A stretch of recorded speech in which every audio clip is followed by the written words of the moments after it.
In the very beginning of my career, there used to be this shot that everybody loved where it was like a girl would lay on her stomach and she'd be wearing a thong and she'd attach it to her heel.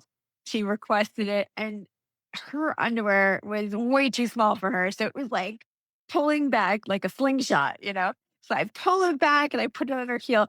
I take the picture and then when I go to take it off, it slips out of my hand and it whips her. I was so mortified. Terrible. Like, we're not doing that anymore. Greetings, folks, and welcome back to the show. If a photographer can make people laugh, feel seen, talk about life's hardest moments, and still somehow keeps the whole room at ease, you know it's going to be a good conversation. If that sounds like your kind of photography talk, you're in the right place. I'm Tom Jacob, and this is the Camera Cafe Show. Today, folks, I'm joined by photographer, speaker, and Nikon Ambassador Jen Rozenbaum, a leading voice in modern boudoir photography who has built her career out helping people feel confident, seen, and comfortable in front of the camera. In our conversation, we talk about building a photography business from scratch, working with vulnerability and trust, and how humor often plays a big role in helping people relax during a shoot. We also talk openly about Jen's own breast cancer journey, how that experience shaped her perspective on life and photography, and how creativity can become a space for strength, connection, and healing. But of course, there are plenty of laughs also in this one, some very honest moments, and a lot of heart throughout. So grab a coffee, settle in, and let's get into it with the wonderful Jen Rozenbaum. Good evening, Jen, and welcome on our podcast tonight. It's wonderful. We have a little time to talk about photography and life. Yes, thank you so much for having me. It's a pleasure, Jen. I was looking very much out to this conversation about you because I love your way of life. I love your positivity very much. I'm following you every day on Instagram, all your reels. I watch them. My boudoir photography is not getting any better, but I try to follow them. Well, thank you for Jen, following. I appreciate it. yeah, as is this the first time we really talk, you and I?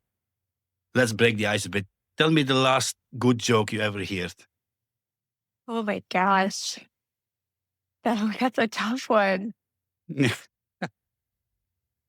I don't think anyone's told me a joke in a while. I'm going to need to change that. Actually, I would just go see a comedian recently who told some very, very funny jokes. But other than that, I don't know. I can't think of a joke somebody's told me. Send me some jokes, guys. I love to laugh. Okay. I will ask it again in the end of the interview, maybe. Okay. Maybe something A will come light to bulb me. goes off. Yeah. Jen, you built yourself a strong personal brand around empowerment and self-expression. How would you describe your philosophy in a short sentence?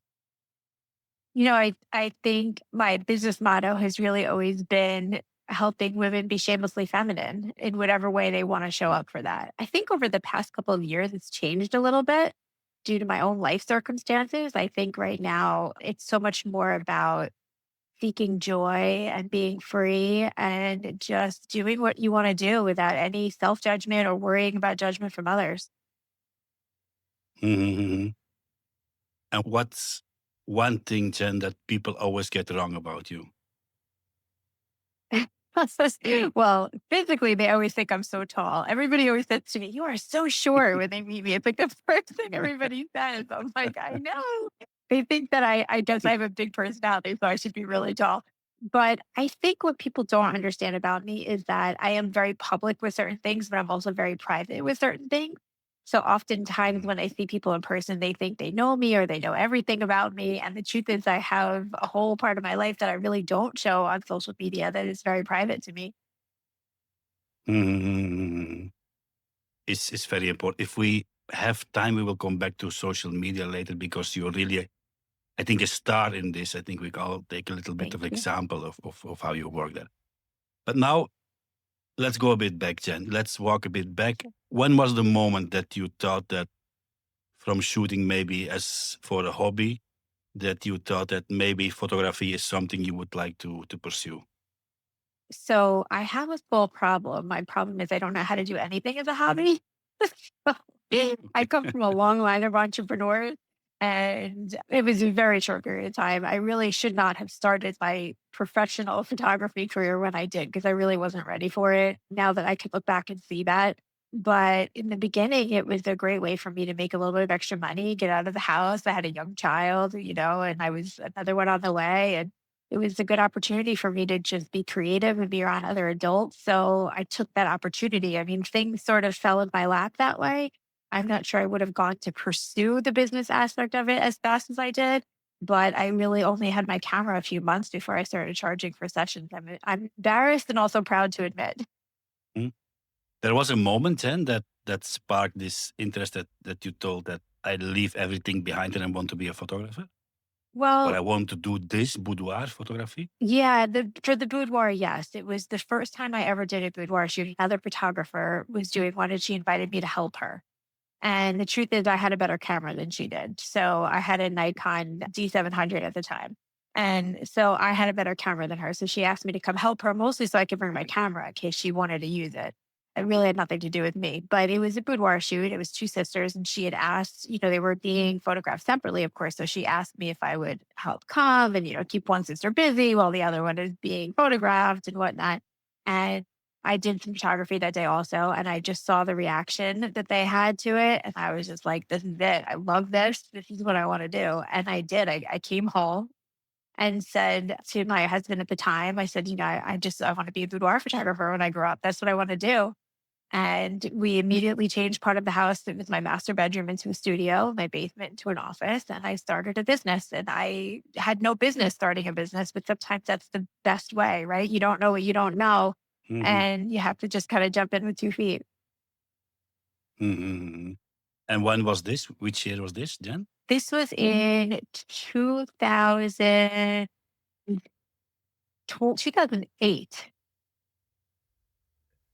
Yeah. And when we start out as photographers, Jen, there are always these initial struggles that come with this life. Yeah. You had a particular struggle that you had in the beginning with being a photographer. Interestingly enough, my struggles at that time really came more from life than photography. Photography was really an outlet for me to escape the struggle. Um, Hmm. but I would say the only thing I really faced photography wise in the beginning was the fact that I was the typical mom with the camera, right? I was like, nobody would take you seriously because you weren't, you know, you were self taught or you didn't really know much about business and whatnot. But I wasn't really afraid of that. Like I said, I came from a long line of entrepreneurs and I knew enough about starting and growing businesses that that part of it didn't really intimidate me. Hmm. And if you could go back a moment to the pre-photographer Jen, what would you tell Yeah. her, Jen? I would tell her she's going to be in for a wild ride if she has no Yeah. idea.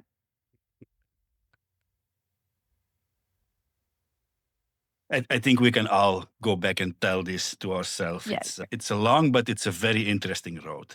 that's right. Jen, so I think it's an interesting choice being a boudoir photographer because if you would decide to say that let's do wildlife or do landscapes, each genre has its own difficulties. But boudoir is even a step higher because you work with people, and it's not like weddings. You work intimate with people. Yeah. Mm, how you came to go straight to boudoir photography? Well, I think that I've always been interested in psychology. I studied psychology. I mean, in college, I studied psychology and art, which is basically what this is, right? Like, I don't call myself a photographer, I Hmm. call myself a photographer. And even though I'm not a therapist, there is a therapeutic aspect to what I do. And, Hmm. oftentimes, not all the time, but oftentimes, depending on how open the subject is to it. And I feel like it's the type of photography that you can really make a difference with. And that was really important to me. I felt like if I was going to leave my kids and I was going to take time away from home, that it needed to be something that was really meaningful and important to me. And so boudoir really fit into that. Hmm. And just just to start out, Jen, you want to start a boudoir business. Yeah. You make pictures of one friend, and then how you get to all the other ones? I mean, Yeah. So it looks to me the most difficult step it to was do. not so hard back in 2008 because there wasn't really social media back then. So you Hmm. might say, well, then how could it be easier than it is today? But the truth is, the market was not saturated back then. I was one of maybe only two or three people in my area doing it. And I was a member of a group of women who were getting married on Long Island. And it was a big, like a chat board almost, or like a forum online. And I did what I used to call the cool girl principle, where I offered a free shoot to a couple of the girls that everybody looked up to. Hmm. Little did I know I was developing an influencer program before there was such a thing, right? So basically, Hmm. I found the influencers and I gave them free photo shoots in exchange for them posting it. And then my first year of photography, I had 100 something clients. My second year, I had 300, almost 350 clients. Yeah, so it worked. But it's easier than it is today. Today is hard. If somebody's starting a business today, it's a little bit Hmm. harder to get noticed. It's a little bit more saturated, not just in the industry, but in social media. And, you have to Hmm. be that much more creative and that much more out there. Hmm. You think, Jen, that boudoir photography is sometimes a bit misunderstood, or Yeah, I what think it's very misunderstood. would you would you wish people what would you wish that people saw in a different light about it? I wish that people would know that women are usually not doing it for somebody else, but doing it for themselves. That it's a moment in Hmm. time where women can really take a minute and let go and appreciate their bodies and their self and all that we've been through. Because the truth of the matter is, it doesn't matter who you are, even woman or man. But since I only work with women, it doesn't matter.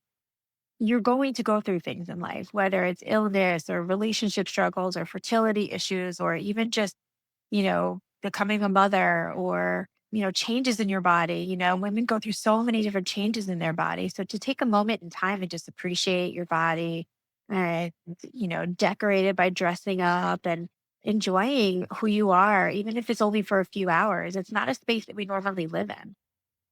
Hmm. I think also I think you mentioned sometimes, Jen, that it's not boudoir is not about sexy pictures. Boudoir is about confidence. Yeah, I always say that boudoir photography is about the experience. The photographs are just the souvenir. Right. So it's like, Mm. are you exuding that confidence that day? And when you look at the pictures, can you look back and go, oh, I felt really good that day. That woman lived. She's still here somewhere. We lose ourselves Mhm. very quickly as women, like I said, after we have kids or life changes and whatnot, we tend to lose ourselves. So it's nice to recognize somebody and go, oh, okay, she's still in there. I see her. Jen, and what are some ways you help tap women into this confidence when they stand before you? I think that one of my gifts that I have is that I can just make people feel comfortable by being silly and being honest and being Mhm. raw and really relating to them. And it's part of why I put so much out on social media because they do feel like they know me before they even come in. I mean, I have shown pictures of Mhm. myself, boudoir pictures of myself. I have shown lots of vulnerable pictures through my surgeries. So, because I can put forth that vulnerability, they can come in and be vulnerable as well. Mhm. And if somebody's really nervous, Jen, what They is a should good be tip there? nervous. They should be nervous. If your clients aren't nervous, then you're not going to make a difference in their life. It's like jumping out of a plane, right? Skydiving. If you're not Mhm. nervous, then what's the point of it? You're doing it because you're nervous, because it's scary, because it's out of your comfort zone. Uh-huh. And why do you do that? You do that to grow and to learn and to push yourself. This is the same type of experience, thankfully on the Mhm. ground, but it's the same type of experience where you should be nervous because it means something to you and it's going to change you. If you just come in, you're like, I don't really care about this, well, then it's not going to make an impact. Mhm. You talk a bit, Jen, like boudoir photography for you is a bit like therapeutic, maybe? Yeah. Yeah. Yeah. Like I said, I don't call myself a photographer. I'm a photographer therapist. Mhm. Yeah. And To be in this genre of photography, Jen, what drives you every day to do this? What's the best part of it? I think the best part of it is just marrying all the things that I love, business, empowerment, creativity, meeting people, connecting with other people. It's like everything that I love kind of meets up in one place. I think you wrote a book, no, Jen, about I 60 did. recipes, yeah, Oh yeah, I for did. that. That's it. Yeah, It's it's a long time ago, maybe, but I think I yes, saw yes, this book, a cookbook yes. for It's a poses. cookbook for boudoir. Yeah. Yes, because photography is just like a recipe, right? You have the different ingredients and that goes into the final recipe. Now, everybody might have the same ingredients and their recipe might taste a little bit different because they put in a little more of this or a little bit less of that. But that's really just what photography is in my mind. It's just a recipe of figuring out what ingredients you need to take the shot that you want. Mhm. Have you ever had a moment when you showed the pictures to a client that they completely caught you off guard with a reaction? You mean good or bad? Good. I will say 99.9% of my clients have really enjoyed their photos. There's always that one little sliver of people that get nervous and can't get past it. But yeah, clients, I mean, it's interesting. I think everybody always thinks, oh, they're going to cry. They're going to be like, oh my God, and cry. Not always like that. It takes them a minute to get used to what they're seeing. Mhm, They they don't always recognize that sexy woman. So it takes a minute or so for them to get comfortable. Yeah. mhm. I'm scared. So Jen, let's talk a bit of gear. Nikon Ambassador. Yes. Of course, you remember how that came to be? Yes. I when I was first discovered by the industry, I didn't really even know there was an industry. And at first they were like, what do you mean you just shoot boudoir? Nobody does that. Like, that's crazy.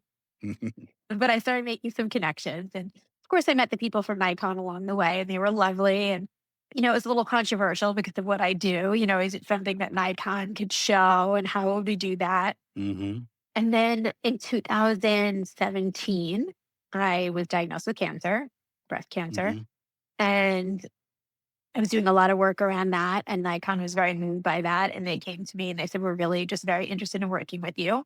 And my first speaking job after I finished my treatment was with Nikon at CES. And that was in January of 2018. And after that, they asked me to be an ambassador. And I was just blown away. I mean, it was wild. mhm.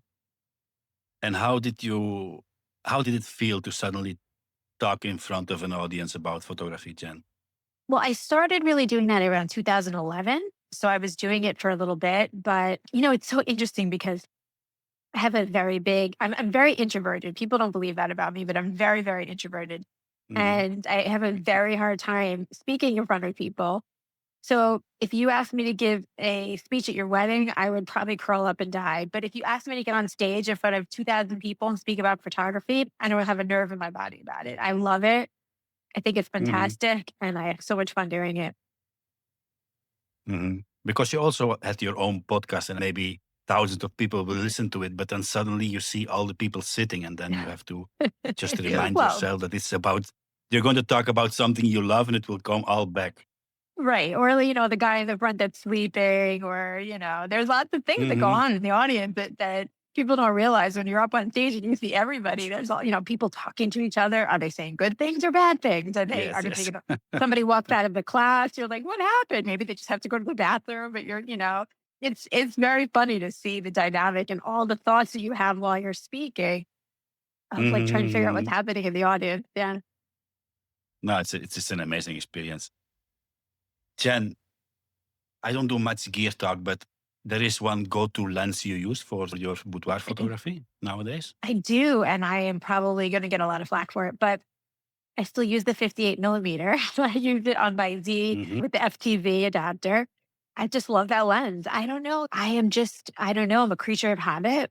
It's very hard for me to change lenses, change cameras, even though it's exciting. Like when Nikon comes out with a new camera and I get my hands on it, I'm always excited to try it. But I'm a creature of habit. I like what I do. I like what I know. And it allows me to be more creative and kind of frees my brain up But I know, like, if I use it Mhm. once or twice, use something else once or twice, I'm fine with it after that. But I don't know, there's something about that 58 millimeter. I just love it. So I didn't look it up, Jen, but I suppose now you changed to mirrorless. Yep. I have a Z6, Z6 III, which is very exciting. I have a big shoot coming up with that on Wednesday. Yeah. Hmm. I have a Z50, a Z30, a Z5. I have all the things. Yeah. Just start shot with the You have Z9. all the collection. I have all the things. Why why are they not in the back that we can see them They all should be, but I'm standing not in the there? same location as them right now, unfortunately. Here, I have this. Hold on. We'll get our little plug in. Let's see. Oh, you see? See, I'm telling the truth. Z63. So you're Yeah. going to use some of the video capabilities there? I'm gonna try it. Yeah. I'm not really a videographer, so I don't want to pretend like I know what I'm doing. It's so complex. But yeah, sometimes I do shoot some video of some things that I'm doing. So we're gonna give it a little whirl on Wednesday. We're gonna see what happens. I'm looking forward to this. Yeah. Me too. Jen, you saw any change by changing from DSLR to mirrorless? Oh yeah, for sure. I mean, it's a game changer as far as business is concerned and as far as the moment is concerned. I mean, definitely taking less pictures per session, which is wonderful because every Mm, bit of extra that you do requires more culling, more decision. Shooting mirrorless is a game changer because, you know, you can see what you're doing before you do it, before you take the picture. mm, So it's amazing because you don't have to take as many pictures as you usually take. So less pictures means less time culling, less time editing. It's amazing in that way. mhm, But also creatively, you can really see what you're doing. And it just, I don't know, it allows for a lot more freedom. mhm. Let's talk a bit about this other thing we need in photography. It's not only the camera, but it's the light, Jen. Hmm. And as with all genres, we need it to set a mood and emotion. I suppose it depends the shoot you're going to do, but what's a good start kit to get into boudoir photography with lightning? Yeah, that's a great question. I love any of the kits from Westcott, I mean, if you're going to do boudoir, I really love the constant light. It makes it really easy. What you see is what you get Hmm. because you're working so intimately. It's not, there's not flashes going off everywhere. It's just like very simple. You have a lot of flexibility with the different soft boxes that they have and the different versions of lights that they have. And they sell kits that are very affordable and super easy to set up. Hmm. Hmm. I'm still getting my head around these boudoir pictures because I did some, but just to have the good order, Jen. Somebody comes to you in your studio, they have an appointment. What's your starting point? You start with making pictures with the clothes on, or Usually, what how I'll it have them evolves the do, shooting? yeah, usually what I have them do first is I'll have them lay out their outfits that they brought. That's multi-purpose. It allows me to see what they're gonna wear. I can understand where in the studio I'm going to shoot and where, how I'm gonna light it and whatnot. But also gives me an idea of who they are and how they want to portray themselves. And the makeup artist and the hairdresser are usually in on that conversation also. So we can come to an agreement, all Mm, three of us mhm, or four of us, how we want to portray her, how we want her to look, how she wants, how she wants to be mm, seen. So usually we start with that. And then what I'll do is I usually start photographing them in either the most covered up outfit or their least favorite outfit. Because the pictures are always better as the session goes on. So I usually save her favorite outfit for last. mm, This way I know those pictures are gonna rock no matter what. So that's my mindset, but it really depends, per client. And I really try to get a good read on them. mm. And for the poses, Jen, you already Yeah. discussed with them what poses they want of what they like, or they just No, give you they don't carte get a choice. blanche. They don't get a Okay. choice. I'm the posing boss. So basically what I say to them is, look, the best pictures don't come from the women that we perceive as the most gorgeous or the tallest or the thinnest or the blondest or whatever it is that we perceive. The best pictures come if you just listen to me and do what I tell you to do. As weird as it might feel, as much as it might be uncomfortable, just do what I tell you to do and you're going to look fabulous. And that's it. That's the only trick. You And see? usually, you know what? And then, Usually when they come to me with poses, they're like, I wanted a picture like this, and I'm like, no, what mhm, are you doing? Like, I practiced in the mirror. I'm like, no, it doesn't work like that. So I'll say, okay, do that. Click, click. Now let's move on to what I think. okay. Very interesting because I thought you had like maybe a sheet where they could choose Oh, the no. pose from. No, because not every body works in every pose. Have you ever had a Mhm, subject come to you with a picture of somebody else that they like and they say, I want a picture like this? Well, that's fine. But mm, this model is 100 pounds and 5'9". It's mhm, she's like a genetic freak, really. You know what I mean? It's like models, you can't compare yourself to models. It's not the same thing. I'm mhm, only 5'2". I can bring a picture in of a model and say, I want to look like this, but I can't. It depends on proportion, it depends on, height, it depends on all the different things. So I always say I don't copy poses, but I'll use them as inspiration for a pose that looks good on you. mhm. And then you tell your best joke that you forgot now, and then they are all ready to go. Usually we just use silly words like, fart or something Mhm. silly. It makes them laugh. And then, you go. You have at it. It's not that fast. Jen, it's okay to talk a moment about your breast cancer journey. Yeah, sure. Of course. Yeah. Mm. So I think a lot of women, they don't openly talk about breast cancer, or certainly not in the early stages, Mm. while you decided to be very vocal about your journey. What Mhm. made you decide this? Before I got cancer, I remember being in a place in my life where I felt stagnant. I wasn't really sure where I was going, what I wanted to do, and I wanted to reach more women. I knew I needed to reach more women. And I remember at night praying or manifesting, whatever words you want to use, but just putting it out in the universe that show me the way, show me how I can reach more women. Show me how I can make a difference in this world. That's what is important to me. It wasn't the money, it's Mhm, not the fame or the recognition or anything like that. It's how do I make women feel good? How do I reach more women?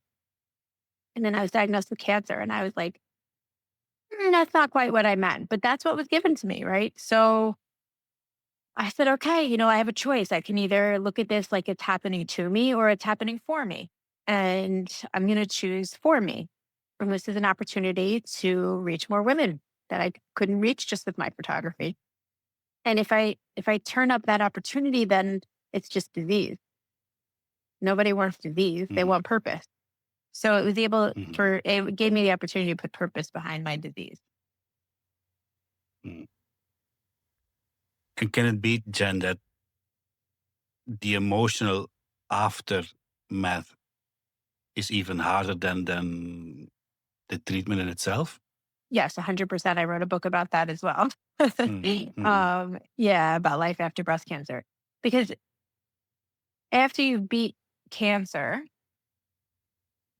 the world sees you a different way. The world says, oh, well, you must have this outlook now that like their whole life has changed and everything is great and you're just happy to be alive. And like you're alive, but you don't really feel alive. mm, At least I didn't. And I'm finding a lot of other people really relate to that.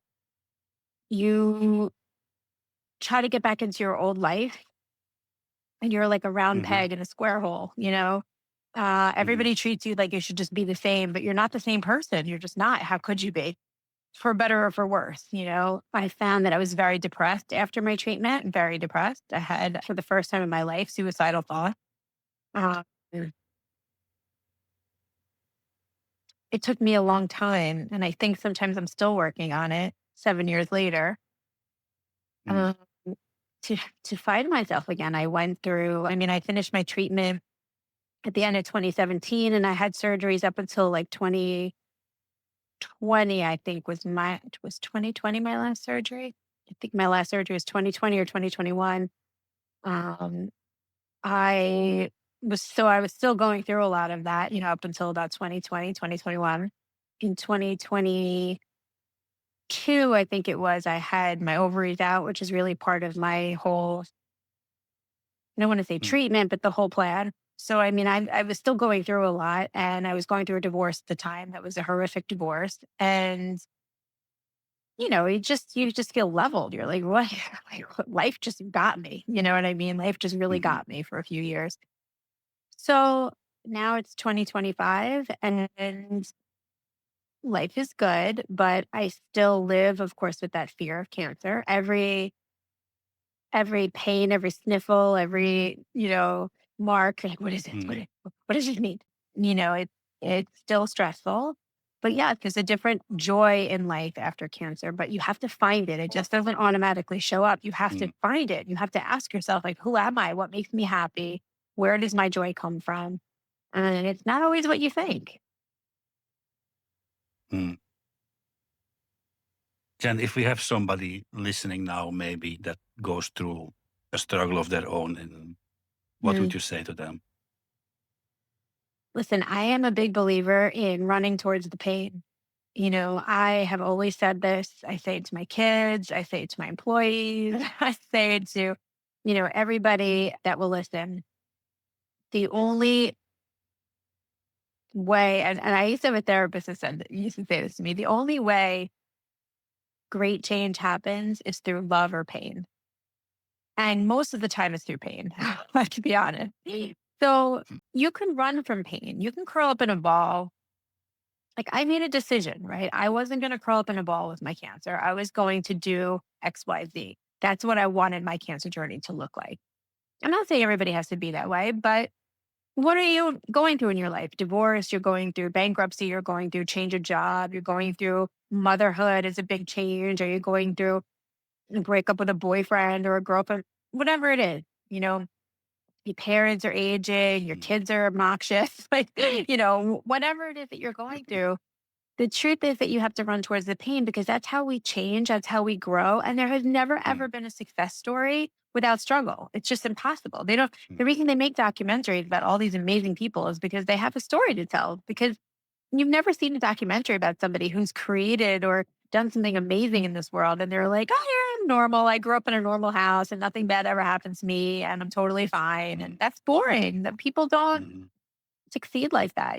People have success because they've been pushed to the limit in other places of their life. So they know they can survive these things. mm. And I'm pretty sure that also cancer shifted your priorities, no, Jen? Yeah. What Everything that was is the important is got the more important, and everything that was not important got less important. I was going to ask you, was there something before that you stressed out about and now totally not anymore? Things, most things. I still live I have a stressful life. I mean, I'm not going to say I don't have a stressful life, but just the little things, like, who cares? Like, my kids will come home and be like, I lost something. I'm like, who cares? It's just a thing, we'll replace it or we won't or whatever. Who cares? Or, I mean, even as far as, like, my friend won't talk to me anymore because blah, blah, blah. Like, who cares? She's not meant to be in your life. You don't want to have stress in your life like that. She's not meant to Mhm, be. She mhm, served her purpose. Okay. Don't lose sleep over it. It's not worth stressing over. Yeah, I think that that does change your perspective a bit. mm. So Jen, photographer, author, speaker, hard worker, advocate for women. You're still finding some new sides of yourself now these Yes. days? Yes, for sure. For sure. I'm a mother of teenagers now. So that's like another whole ball Mhm, game, because I'm a single mom mhm, now. And, I wasn't for many years. So that's a new side of me that it has been a really, really interesting journey, especially with my 15-year-old, because he's a boy. We're very, very close. We talk about a lot of hot topics like sex and drugs and, all the things that are going on for teenagers. So that's like a whole crazy world to navigate. My daughter's in college, which I don't understand because I think I'm in college still. So it's very weird.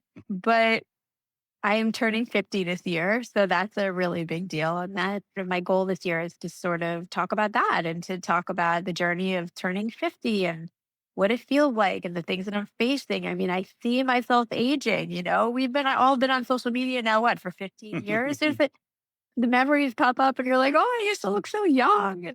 You know, aging is a tough one for women, Hmm. I used to talk about infertility and I talked about marriage, I talked about motherhood in my career, I've talked about cancer. And now it's really talk about, menopause and finding yourself again as your kids get older and leaving the house and all the changes that we go through with that. It's wild that I could say that I'm here, but somehow I am. You're also an advocate for Jen, for women finding their own voice. Yeah. What's the best way somebody can start stepping into their own power? Oh, yeah. That's just a tough question. The truth of the matter is, this is going to be a real vulnerable moment if you're ready for it. But the truth of the matter is that I think I was an advocate for it for so many years because I couldn't do it in my own world. I was in a very abusive relationship, and part of that kept me very small in my marriage. Maybe not out in the world, Mm, but in my marriage, it did.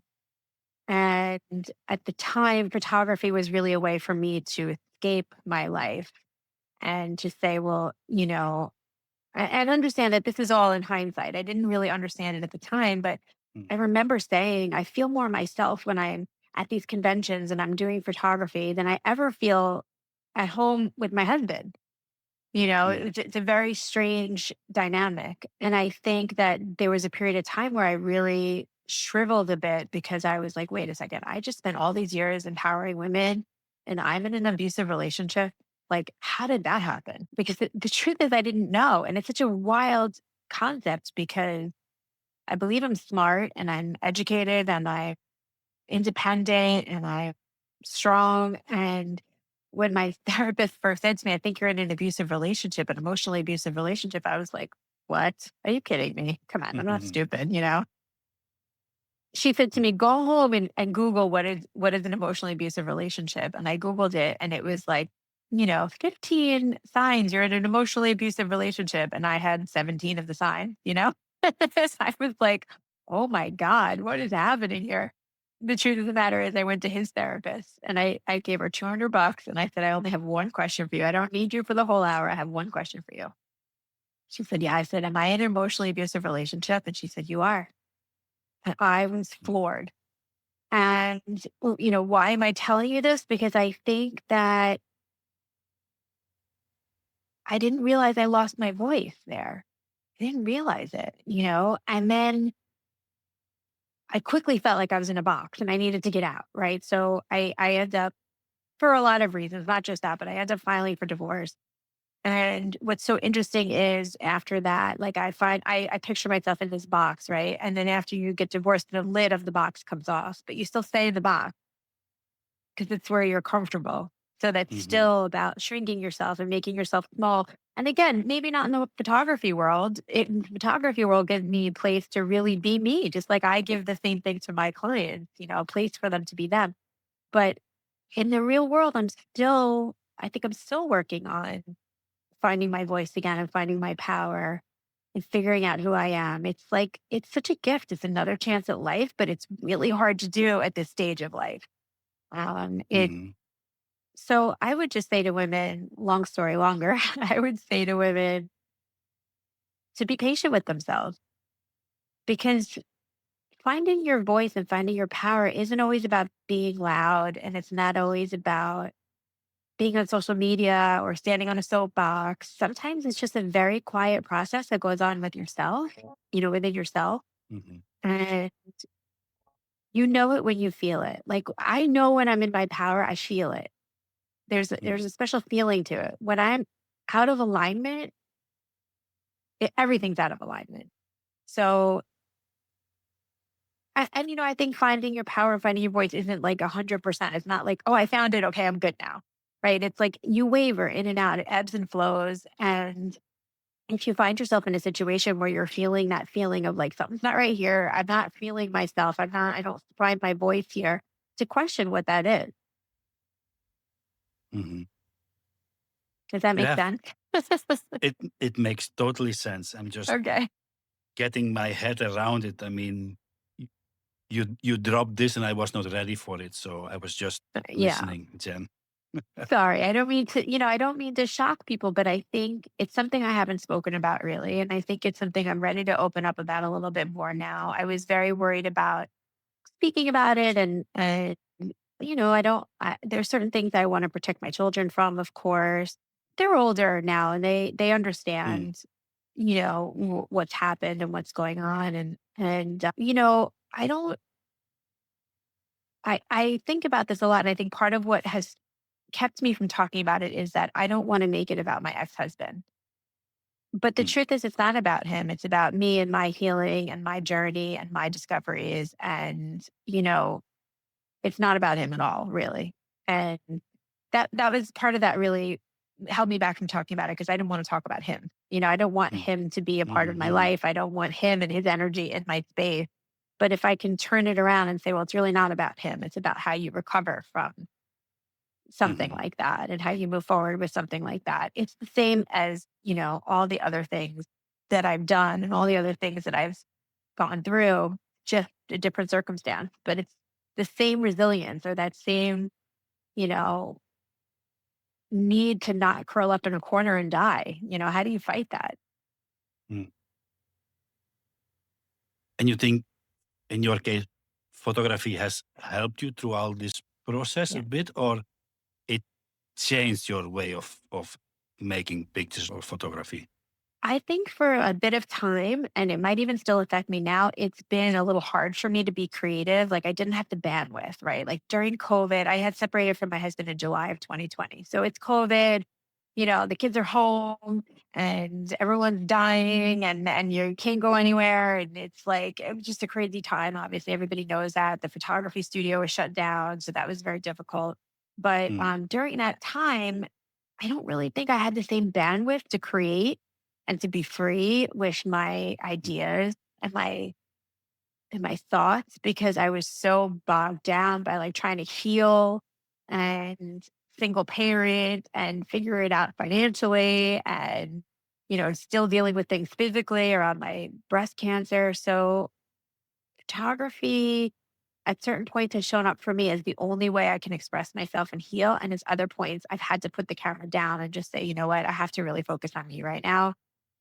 mm, I'm now starting to really like get back into that. I think if I'm being totally honest, post October 7th was a little hard for me as well. I am Jewish and it was a very difficult time mm, for me. Unfortunately, I caught a lot of um, negative feedback from the photography industry, which was disheartening. So I took like mm, I was like, you know what? I need a little step back. I need a little breather. I need a little bit of, I need a little time to process all of this. And I think I'm in that place now where I've processed a lot of it and I'm ready to start finding the joy in it again. mhm. And you made any long-lasting friendships with all your photo shoot you did, Jen? Oh, yes. Yes, yes, yes. First of all, with plenty of clients. But I have 2 very, very special photography girlfriends. One is in Oregon and one is in Utah, and they were in my first Creative Live class years and years and years ago, and we are Mhm, still very, very close. I just saw one of them this summer, and last April, we all took a cruise together, and we try to get together at least once a year. So they are my ride and dies every day. I talk to them for the most part.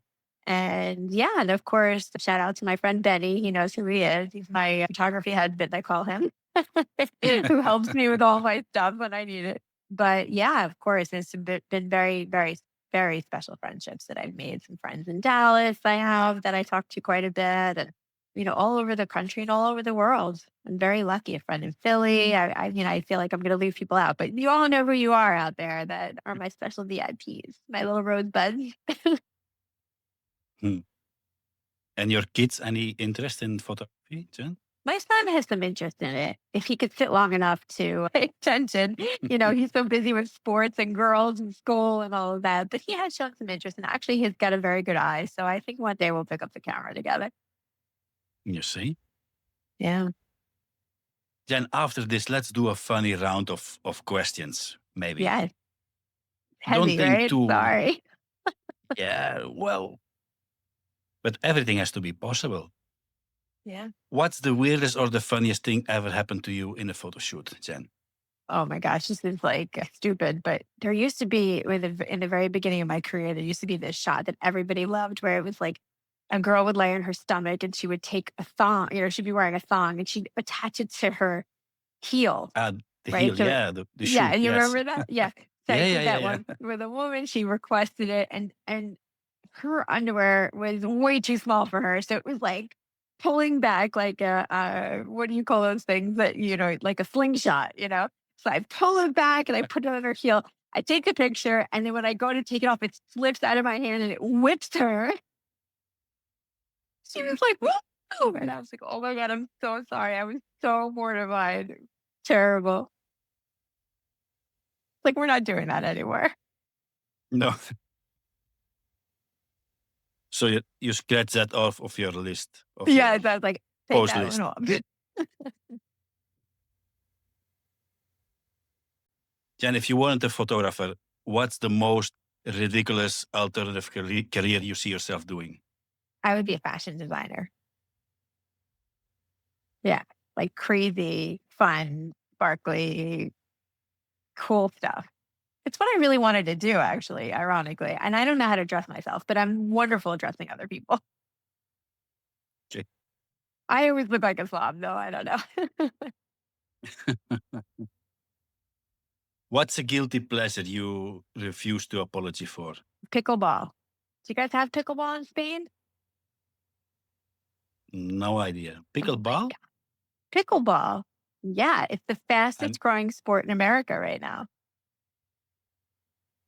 describe me, what is pickleball? It's like ping pong and tennis have a baby.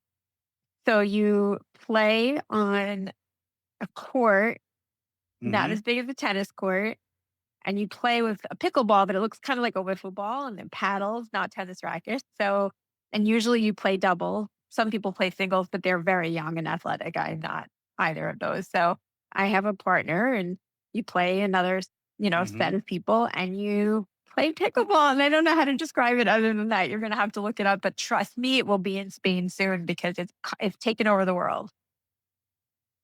So you have a picture of yourself playing pickleball. I can insert this now here, I know and then we I can all see when might. it I comes will out. have to look. Yeah.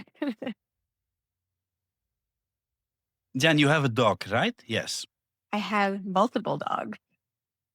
You have multiple dogs. I thought you only had I one dog called Tex. I do have my doggy named Tex, and I have a new dog named Teddy also. She's a Parmesan.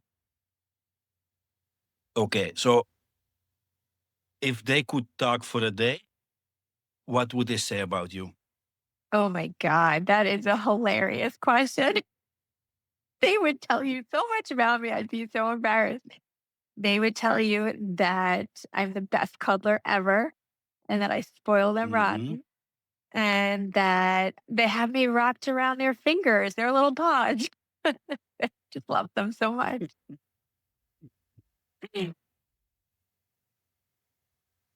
Last one, Jen. What's your Yes. favorite karaoke song? Oh, I don't do karaoke. That's a hard rule for me. Hard rule. I will go to karaoke and I will laugh my butt off when you sing, but I have such a terrible voice. Mhm. I will not expose anybody to it ever. I will not sing karaoke. I was going to ask you to sing, so there goes my question. I will not because I like you and everybody listening way too much. So, Jen, you have the joke or we don't have the joke? No. I don't have a joke. That's terrible. Oh my gosh. I don't know. In my house, we tell a lot of really dirty and stupid political jokes. It's like so inappropriate. I think for Hard this time. podcast, better not. My son, yeah, exactly. My son recently told the dirtiest dad joke in front of my parents. I thought I was gonna crawl under the table and die. My dad never laughed so hard. I what did you just do?